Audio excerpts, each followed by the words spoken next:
नमस्कार, मैं हूं अरुण तोमर। आप देख रहे हैं एशियन न्यूज। छत्तीसगढ़ में शराब घोटाले मामले में जेल में बंद पूर्व आबकारी मंत्री कवासी लखमा के खिलाफ ईओडब्ल्यू ने 1167 पन्नों का चालान पेश किया है। इसके बाद एक बार फिर प्रदेश में सियासी हलचल तेज हो गई है।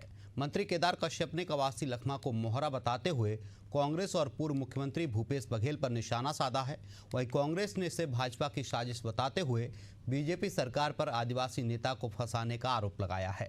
दरअसल ईओडब्ल्यू के मुताबिक शराब घोटाले में जेल भेजे गए पूर्व आबकारी मंत्री एवं कांग्रेस विधायक को 64 करोड़ रुपए का कमीशन मिला।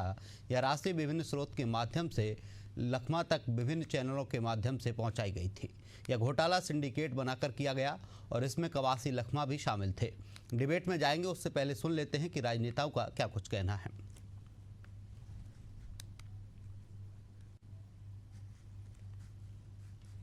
कि इसमें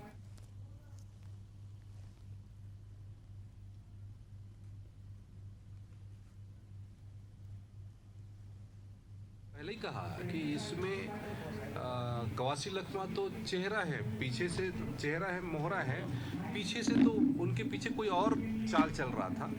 तो उस चाल चलने वाले कांग्रेस पार्टी को भी एक बार करना चाहिए। अब ये तो बाद में जब पूरी जांच होगी तो उसमें खुलासा भी होगा और कहीं ना कहीं से उनके जो सिस्टम बैठा था तो उस सिस्टम में ऐसे लोग थे जो हमारे आदिवासी चेहरे को सामने रख करके उनको आदिवासियों को अपमानित करने की कोशिश की। बार बार जब शराब घोटाले का नाम आता है, कवासी लखमा जी का नाम आता है, केदार कश्यप जी बार बार इस बात को कहते हैं कि इसमें बड़े षड्यंत्र हैं, बड़े नाम आने हैं। क्या भारतीय जनता पार्टी की ये प्लानिंग सोची समझी साजिश तो नहीं है?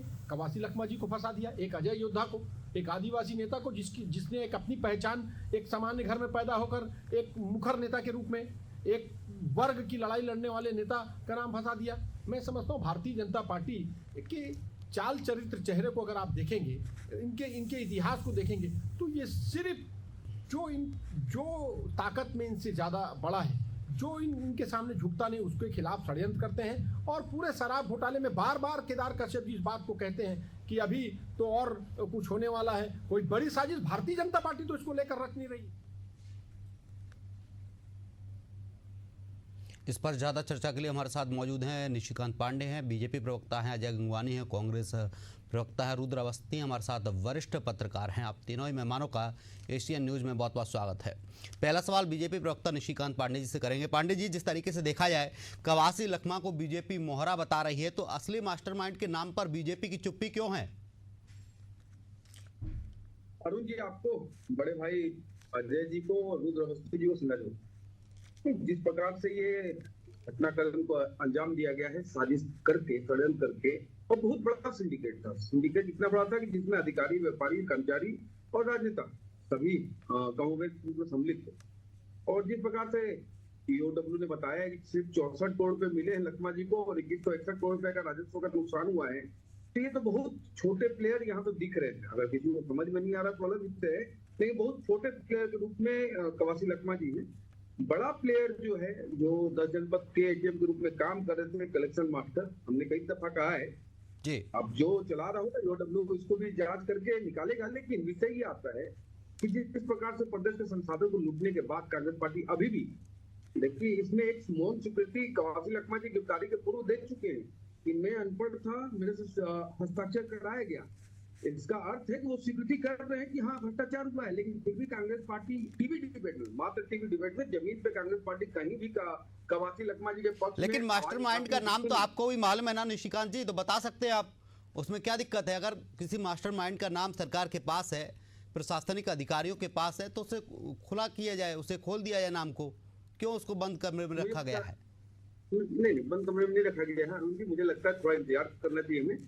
जांच एजेंसियां जांच कर रही है और उनकी निष्पक्षता पर कोई प्रश्न नहीं लगाना चाहिए। उनका जांच कार्रवाई चल रही है, वो नाम लेंगे, बताएंगे और जनता के समक्ष आएगा। लेकिन जिस प्रकार से विकास उपाध्याय जी का आपने स्टेटमेंट सुना रहे थे कि जो भाजपा के सामने झुकता नहीं है उसको फंसा सकती है भाजपा। मुझे तो लगता है टी एस सिंहदेव, चरणदास महंत, सत्यनारायण शर्मा, दीपक बैज जैसे कई कद्दावर नेता है प्रदेश में जिन पे कोई कार्रवाई नहीं हो रही है। तो क्या ये भाजपा से सांठ गांठ करके रखे हुए क्या? कॉन्ट्राडिक्शन स्टेटमेंट देना है और इस प्रकार से भ्रष्टाचारी को बचाने का प्रयास, जबकि चालान पेश हो गया है कोर्ट में, आप कोर्ट के माध्यम से लड़ाई लड़िए, लेकिन जमीन की लड़ाई कांग्रेस पार्टी क्यों नहीं लड़ रही है कवासी लखमा जी के पक्ष में? ये मेरा प्रश्न है आपके माध्यम से कांग्रेस पार्टी के लिए कि अगर कवासी लखमा, क्या कवासी लखमा जी से बीजेपी का विशेष स्नेह है? बीजेपी को इतनी फिक्र कवासी लखमा की है तो इस तरीके से जांच नहीं करवानी थी, उन्हें अरेस्ट नहीं करवाना था? अरुण जी, हमें फिक्र नहीं है। जिस प्रकार से कांग्रेस पार्टी स्टेटमेंट दे रही है, तो मुझे लगता है कि अगर कोई निर्दोष है तो जमीन की लड़ाई क्यों नहीं लड़ रहे? अच्छा, गर्मी टेम्परेचर 42-43 डिग्री होगा, एसी से निकल नहीं पा रहे होंगे, लेकिन विषय ये है कि जिन्होंने भी प्रदेश के संसाधनों को लूटा है उनके साथ न्याय होगा। जी बिल्कुल। अजय गंगवानी जी, अजय जी, जिस तरीके से बीजेपी कह रही कि अगर कवासी लखमा को झूठा फंसाया जा रहा है तो आप जमीन पर निकलिए, उनके हक में लड़ाई लड़ी, लेकिन कांग्रेस एसी से बाहर नहीं निकलना चाह रही है।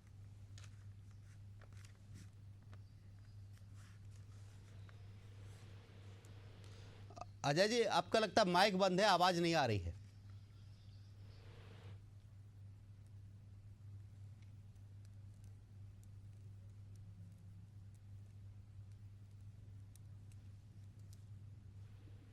अजय जी, आपकी आवाज नहीं आ रही है, लगता है आपका माइक बंद है। हमारे साथ वरिष्ठ देश की जनता, जी बिल्कुल आ रही है। वैसे भी देश की जनता और प्रदेश की जनता कांग्रेस को सुन नहीं पा रही है। अजय जी, लगता है तकनीकी खराबियों के चलते अजय जी की आवाज़ हम तक नहीं पहुंच पा रही है। वरिष्ठ पत्रकार हमारे साथ रुद्र अवस्थी जी है। रुद्र अवस्थी जी, क्या यह मामला सिर्फ घोटाले का है या फिर छत्तीसगढ़ की आदिवासी राजनीति को प्रभावित करने का है? देखिए, जो आपने अभी बताया जैसा कि जो भी जांच एजेंसी इसमें जांच कर रही है उसने एक चार्जशीट पेश कर दिया है। जाहिर सी बात है उन्होंने छानबीन करके चार्जशीट पेश किया होगा, तो ये बात तो अपनी जगह है और वो अदालत में सुनवाई होगी और उससे जो चीज स्पष्ट होगी। जहां तक आपने कहा कि क्या इस पर राजनीति है, तो इसके भी दो हिस्से साफ दिखाई देते हैं।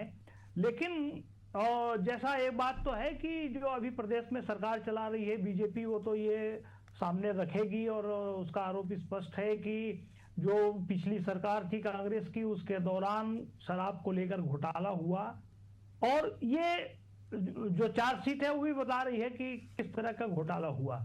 लेकिन जहां तक राजनीति के सवाल में एक बड़ी दिलचस्प बात मुझे लगती है इस मामले में कि कांग्रेस भी षड्यंत्र की बात करती है या ये कहती है कि ये एक आदिवासी नेता को फंसाया गया है, और कहीं ना कहीं बीजेपी की तरफ से भी ये बात आती है कि भाई ये बीजेपी के नेता को अपमानित करने के लिए वो इस तरह की कार्रवाई की गई। और अभी जैसा कि भाजपा के प्रवक्ता भी कह रहे थे कि शुरुआत के दौर में ही कवासी लखमा ने एक बात कही थी कि वो पढ़े लिखे नहीं है, सिर्फ दस्तखत करना जानते हैं। तो ये बात तो पूछी जाएगी पिछली सरकार से कि एक आबकारी विभाग जो है, ऐसा डिपार्टमेंट, एक ऐसे व्यक्ति को जहां पर जो एक्साइज डिपार्टमेंट है, जहां पर इस तरह की संभावनाएं आशंकाएं रहती हैं, वहां ऐसे मंत्री को रखा क्यों गया? ये सवाल तो रहेगा निश्चित रूप से कांग्रेस के साथ में। हमेशा इस बात का जवाब तो कांग्रेस से लेना लोग चाहते हैं कि कांग्रेस इस बात का जवाब दे। लेकिन ये बात भी कांग्रेस की तरफ से जैसा कही जा रही है कि एक आदिवासी नेता जो लगातार चुनाव जीत रहा है उस अपने क्षेत्र से, तो क्या उसे इस तरह से इस मामले में फंसाने के बाद क्या एक वहां आदिवासी नेतृत्व जो है बस्तर इलाके का, उसको सवालिया घेरे में लाने की कोशिश तो नहीं हुई है? ये दोनों चीजें भी समानांतर चल रही हैं और ये इसके केंद्र बिंदु में कवासी लखमा है, जैसा आपने भी कहा, और कि ये मास्टरमाइंड है वो क्यों नहीं सामने लाया जा रहा है। तो मैं समझता हूं कि जिस दिन मास्टरमाइंड हो, जो जांच एजेंसी इस पर जांच कर रही होगी, और हम भी सब उम्मीद करेंगे कि अभी जैसा उन्होंने भी कहा कि ये अभी इंतजार करना चाहिए, तो इंतजार तो निश्चित रूप से करना चाहिए कि आने वाले समय में क्या इसमें जो मास्टरमाइंड है वो उनका नाम सामने आएगा। उस स्थिति में कवासी लखमा, जिसको सब ये कह रहे हैं कि ये इनको फंसाया गया है, तो वह स्थिति सामने आएगी कि आखिर वो उन्होंने किसके कहने पर क्यों किया और इसमें कौन कौन लोग और बड़े नेता हिस्सेदार रहे हैं, ये जांच के बाद मैं समझता हूं सामने आएगा। तो राजनीति भी इससे साफ हो जाएगी कि क्या इस मामले में षड्यंत्र किया गया या किसी नेता को, किसी आदिवासी नेता को फंसाने की कोशिश की गई है, ये मुझे लगता है। बिल्कुल। अजय गंगवानी जी हमारे साथ कांग्रेस प्रवक्ता हैं। अजय जी, कवासी लखमा अगर निर्दोष हैं तो कांग्रेस को पक्ष में उतरना चाहिए, जांच में सहयोग करना चाहिए, उनके समर्थन में बाहर निकलना चाहिए। बीजेपी कह रही है कि आप एसी से बाहर नहीं निकल पा रहे हैं। अरुण जी, मैं तो ये कहना चाह रहा हूँ कि भारतीय जनता पार्टी खुद स्वयं एसी से निकलने का प्रयास नहीं कर रही है और लगातार सारे निर्णय माननीय मोदी जी और अमित शाह दिल्ली के एसी चैम्बर में ले रहे हैं। एक महत्वपूर्ण उदाहरण आपके चैनल पे दे दूं, 7 तारीख को किसान, जवान और संविधान, ये रैली लेकर हम सड़कों पर उतर रहे हैं। ये दिख रहा है आज जो संविधान की बात करें, महत्वपूर्ण बात है कि मैं एक उदाहरण दे दूं। आज की जो चर्चा रही है शराब घोटाले पे हो रही है, तमिलनाडु स्टेट मार्केटिंग कॉर्पोरेशन, इसके केस में माननीय सुप्रीम कोर्ट ने ईडी के लिए खड़े कमेंट किए कि ईडी जो है संविधान के संघीय ढांचे का उल्लंघन कर रहा है और ईडी सारी हदें पार कर रहा है। ये स्टेटमेंट कांग्रेस पार्टी के विपक्ष का नहीं है, देश के संविधान के, कानून के सबसे बड़े संरक्षक माननीय सुप्रीम कोर्ट का कथन। तो आप क्या मानते हैं कि छत्तीसगढ़ में जो ईडी ने कार्रवाई की है वो कार्रवाई सही नहीं, वो भी शासन के दबाव में आके की है, सरकार के दबाव में आके की है? जी जी जी ठीक। अरुण जी, मेरा निवेदन है, आपके एक दो प्रश्नों को जोड़ लीजिए, अगला 2 मिनट का समय दीजिए, मैं दूध का दूध पानी का पानी कर दूंगा। ठीक है, महत्वपूर्ण बात है, ये सिर्फ छत्तीसगढ़ का चरित्र नहीं है। आज अगर मैं पूरे देश की बात करूं, हमारे 2004 से 2014 हमने 10 सालों में ईडी ने मात्र 112 मामले दर्ज किए। इनके 11 सालों में ईडी ने 5200 मामले दर्ज किए, जिसमें 98% मामले विपक्ष पे थे। सबसे महत्वपूर्ण बात, जो कन्विक्शन रेट है, मतलब जो आरोपी साबित हो रहा है, वो है 0.5%। मतलब अगर 200 लोग पे ईडी कार्रवाई करता है, एक आरोपी साबित होता है, 199 लोग बेकसूर साबित होते हैं। मैं तो स्पष्ट रूप से कह रहा हूं, ये मेरा नहीं है, सुप्रीम कोर्ट कह रहा है कि अपनी कार्रवाई पारदर्शी बनाइए, टारगेटेड कार्रवाई न करें, बिना पर्याप्त तथ्यों और सबूतों को लोगों को सलाखों के पीछे न डालें। ट्रायल जो है वो आरोपी ने सजा साबित हो रहा है, ये दिखता है। लेकिन मैं तो स्पष्ट रूप से कह रहा हूँ, इंडियन एक्सप्रेस का आर्टिकल आता है कि 25 लोगों पर ईडी कार्रवाई करता है। लोकसभा चुनाव के ठीक पहले 22 लोग आज भाजपा में शामिल होते हैं, ईडी की सारी कार्रवाई खत्म हो जाती है। चाहे अजीत पवार हो, एकनाथ शिंदे हो, ज्योतिरादित्य सिंधिया हो, हेमंत बिस्वा शर्मा हो, येदुरप्पा हो, प्रफुल्ल पटेल हो। अगर छत्तीसगढ़ की बात करें, अजय जी अब रोकना चाहूंगा। अजय जी, अगर आप ईडी की कार्रवाई पे अगर सवाल उठा रहे हैं तो आपको भी कोर्ट में जाने का अधिकार है, आप जाइए और अपने सबूत रखिए वहां कोर्ट के सामने। देखिए, मैं वही कहना चाह रहा हूँ। देखिए अरुण जी, आप वरिष्ठ पत्रकार हैं, आज मेरे मित्र दावे कर रहे हैं, कवासी लखमा जी आज न्यायिक प्रक्रिया का पालन कर रहे हैं। उनके वकील, उनके सारे जो है काउंसलर, वो अपना पक्ष रख रहे हैं हाईकोर्ट और सुप्रीम कोर्ट में, क्योंकि यही प्रक्रिया है। लेकिन महत्वपूर्ण बात यह है कि हमने देखा, चाहे अरविंद केजरीवाल हो, मनीष जैन हो या संजय जैन उनकी हो, लगातार कई महीनों सालों तक जानबूझ कर ट्रायल के नाम पे उनको सलाखों के पीछे ढकेलने का प्रयास किया जा रहा है। महत्वपूर्ण बात मैं कह रहा हूं, अगर शराब घोटाले की बात हो रही है, रमन सरकार 2012 से 2017 इन 5 सालों में मापदंडों के पालन के IMFL, Indian made foreign liquor का लाइसेंस दिया गया। 12, 13, 14 में 60%, 14 से 17 50%, कुल मिला के शराब से मिले राजस्व को 4400 करोड़ रुपए की चोट पहुंचाई, लेकिन ईडी कोई जांच नहीं करता। सबसे महत्वपूर्ण बात है भैया, 17 महीने से आपकी सरकार है, FL10 के 10, FL10B के 12, कुल 22 लाइसेंस रद्द करके छत्तीसगढ़ की शायद सरकार कमीशन खोरी या भ्रष्टाचार के चलते सीधा शराब निर्माताओं से शराब खरीद रही है। इसी नीति के आधार पर दिल्ली की आज सरकार पे ईडी कार्रवाई करके अरविंद केजरीवाल, मनीष सिसोदिया, सत्येंद्र जैन, इनको सलाखों के पीछे ढकेल लेती है। लेकिन वही कमीशन खोरी नीति जब छत्तीसगढ़ में सहायता का लागू करती है, ईडी कोई कार्रवाई नहीं करता। ये सबसे बड़ा प्रमाण है कि ये दोषपूर्ण कार्रवाई है, ये टारगेटेड कार्रवाई है। आखिरी महत्वपूर्ण बात कर रहा हूँ, ये 4 चीजें बहुत महत्वपूर्ण पॉइंट उठाना चाह रहा हूँ। भैया 2.5 साल से ईडी कार्रवाई कर रहे हैं, फाइनल चार्जशीट प्रोडक्ट क्यों नहीं होती?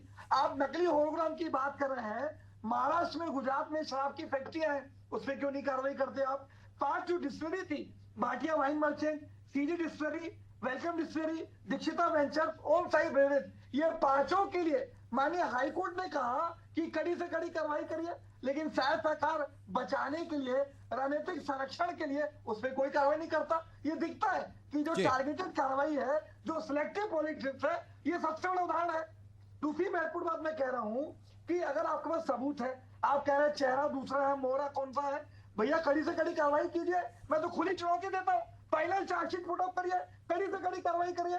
ये तो भारतीय जनता पार्टी की वॉशिंग पाउडर की मशीन है, जो जो भाजपा में शामिल होगा पाक साफ होकर निकल जाएगा। छत्तीसगढ़ चिंतामणि महाराज देख लीजिए, कोयले घोटाले के आरोप की बात की, भैया करोड़ों रुपए की रिश्वत लिए, वही चिंतामणि महाराज भाजपा में शामिल होता है, आज सांसद है।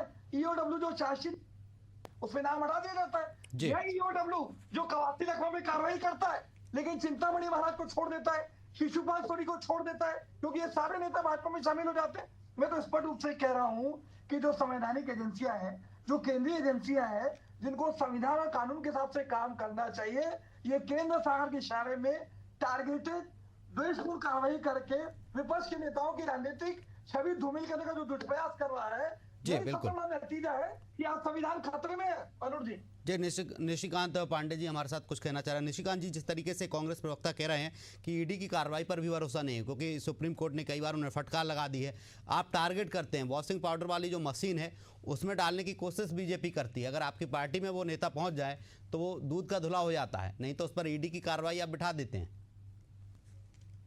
नहीं अरुण जी, सब्जेक्ट को बड़ा लार्ज स्केल पे देखने की आवश्यकता है। इसकी पर्सपेक्टिव को बड़ा कीजिए कि क्यों कांग्रेस पार्टी देश के संवैधानिक संस्थानों पे सरकार पे चुनाव आयोग पे कुछ भरोसा नहीं करती, लेकिन जैसे ही हिंडनबर्ग एक व्हाट्सएप करता है राहुल गांधी जी को, तुरंत संविधान खतरे में आया था। विषय ये है, हमारे बड़े भाई ने कहा 98% विपक्षियों पे कार्रवाई की गई है ईडी के द्वारा। अब तो मैं तो बड़ा ताजुब में हूँ कि 98% विपक्ष की कार्रवाई बताते हैं। मैक्सिमम लोग 5200 समथिंग कार्रवाई हुई है। मैक्सिमम लोग अधिकारी, व्यापारी और कर्मचारी गिन के 10-20-40 नेता होंगे। लेकिन जिस प्रकार से एक झूठ फरेब का narrative Congress party public domain में रखना चाहती है, निशिकांत जी, उसमें एक आधी बीजेपी के नेता का भी नाम शामिल है क्या? जी, जो कार्रवाई ईडी ने की है उसमें एक आधी बीजेपी नेता का भी नाम शामिल है क्या? वो तो जांच एजेंसी बताएगी सर, मेरी जानकारी में तो नहीं है। ईडी से अगर आप ये सवाल पूछेंगे, क्योंकि मैं उसके लिए आधिकारिक प्रवक्ता तो हूँ नहीं, लेकिन जिस प्रकार से बात कही हमारे बड़े भाई ने, मात्र एक प्रश्न है अजय गवानी जी, देखिए इस तरह से अजय जी सुन लीजिए, आपका नंबर आएगा फिर बोलिएगा। हाँ अरुण जी, मतलब ईडी बायस है, सारी दुनिया बायस है। मुझे एक प्रश्न का जवाब नहीं मिलता कभी।